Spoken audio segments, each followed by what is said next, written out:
রাত পোহালেই মহান বিজয় দিবস। জাতির শ্রেষ্ঠ সন্তানদের শ্রদ্ধা নিবেদনে সাভারের জাতীয় স্মৃতিসৌধ এখন পুরোপুরি প্রস্তুত।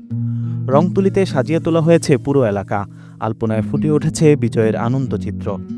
বিজয় দিবস উপলক্ষে আইন শৃঙ্খলা বাহিনী নিয়েছে বাড়তি নিরাপত্তা ব্যবস্থা। স্মৃতিসৌধ ও আশপাশের এলাকার নিরাপত্তা নিশ্চিত করা হয়েছে। বিজয় দিবসের প্রথম প্রহরে শহীদ বেদিতে শ্রদ্ধা জানাবেন রাষ্ট্রপতি, প্রধান উপদেষ্টা এবং দেশের বিশিষ্টজনরা। এরপরই সাধারণ মানুষের জন্য উন্মুক্ত করা হবে স্মৃতিসৌধ। নিউজ ডেস্ক, হুঙ্কার ডিজিটাল।